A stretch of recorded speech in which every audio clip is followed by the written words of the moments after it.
चलिए अब कुछ प्रॉब्लम्स देख लेते हैं हम डिस्टेंस एंड डिस्प्लेसमेंट पे। ठीक है, मेरे पास एक क्वेश्चन है यहाँ कि a body moves in a circular path of radius R. ये एक सर्कुलर पाथ है। सपोज कर सकते हैं कोई पार्क है और पार्क में कोई व्यक्ति है, वो एक आर रेडियस के सर्कल पे ऐसे घूम रहे, evening walk, morning walk, whatever. ठीक, तो पहला पार्ट क्या कहते हैं, find displacement after 3/4 of journey. 3/4 of the journey. अगर ये सर्कल है और मैं इसको ऐसे 4 हिस्सों में बांट लूं तो 3/4 का क्या मतलब होगा। देखो, अगर वो इस ए पॉइंट से शुरू होता है और 3/4 जर्नी का मतलब है यानी 4 हिस्सों में से तीसरा हिस्सा, यानी पहला हिस्सा, दूसरा हिस्सा और तीसरा हिस्सा, तो वो इस बी पॉइंट पर पहुंचेगा। अब मुझे यहां तक के डिस्प्लेसमेंट निकालनी है।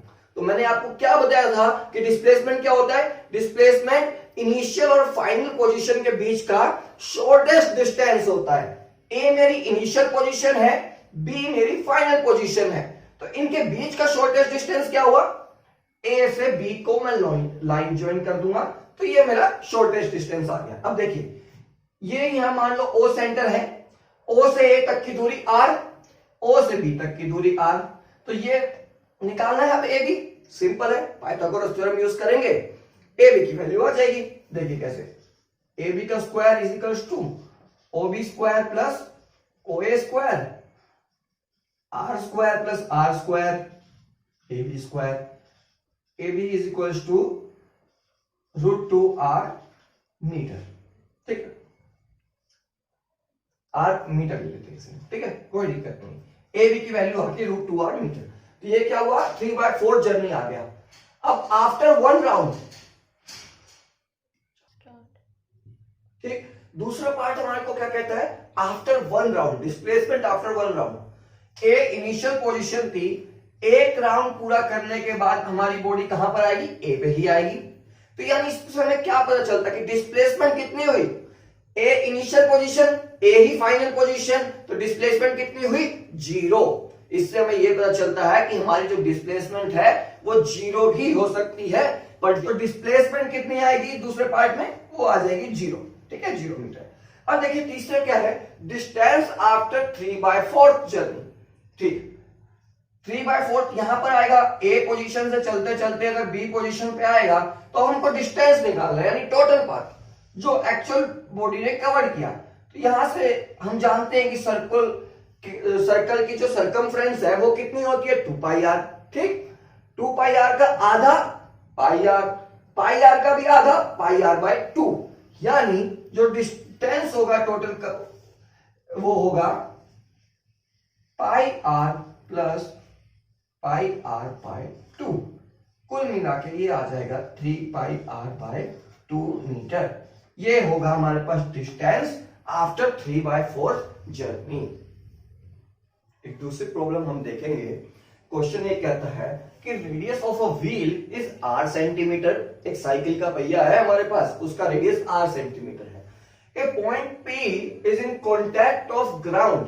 उसमें एक पॉइंट P हम मान लेते हैं जो ग्राउंड से कनेक्ट है, यानी उसके बिल्कुल नीचे का हिस्सा जो बिल्कुल ग्राउंड से कनेक्ट है वो ये है पॉइंट P।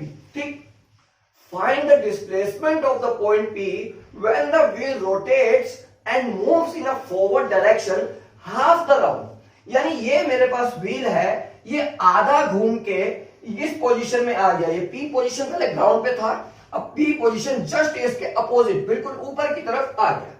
अब मुझे इस P पॉइंट की डिस्प्लेसमेंट निकालनी है, यानी मुझे इस P से इस P डैश तक का डिस्टेंस निकालना है। अच्छा देखिए, ये आधा घूमा है, सर्कल का सरकमफ्रेंस कितना होता है, 2πr, व्हील का सरकमफ्रेंस कितना होगा, 2πr, आधा कितना होगा, πr, आधा ये घूमा है, यानी P से लेकर A तक का जो डिस्टेंस है वो मेरे पास होगा πr, क्योंकि ये हाफ वे राउंड हुआ है।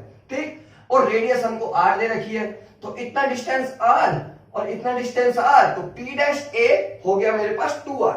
तो डिस्प्लेसमेंट निकालनी है, PP डैश डिस्टेंस निकालना है, पाइथागोरस थ्योरम लगाएंगे तो देखिए कैसे होगा, PP डैश का square is equal to P dash A का स्क्वायर प्लस PA का स्क्वायर।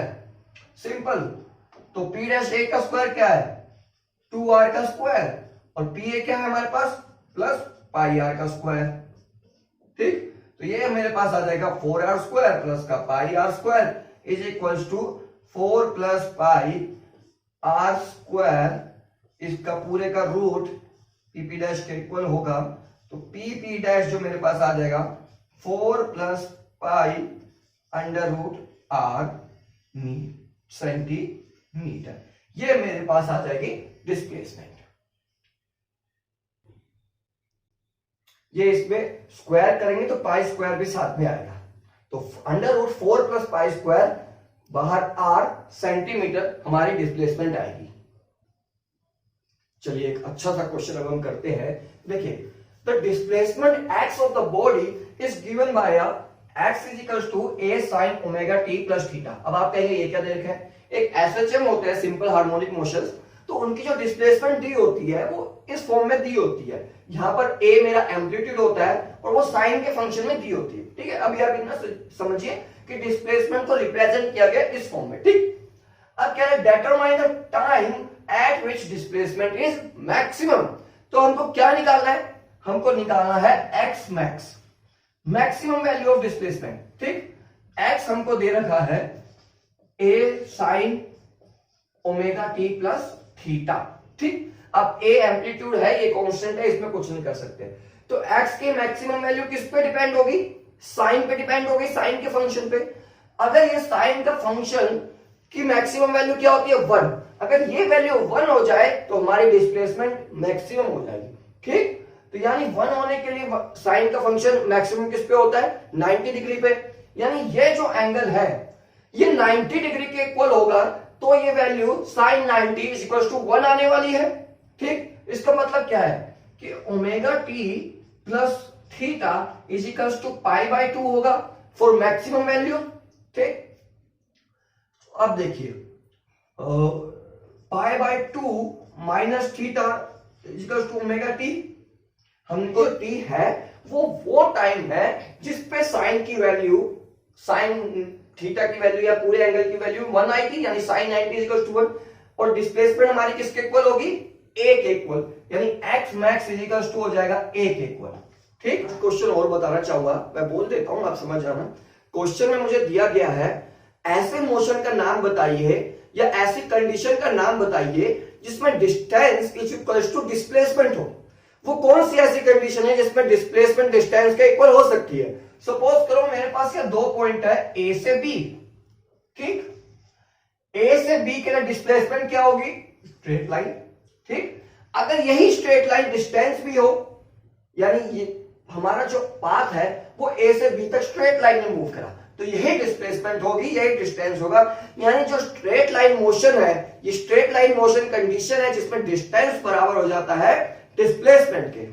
अगर आपको हमारी वीडियो पसंद आती है और लगता है कि आपके लिए यह यूजफुल होगी, तो आप हमारे चैनल को सब्सक्राइब कीजिए, लाइक कीजिए, और पसंद आए तो शेयर भी करिए।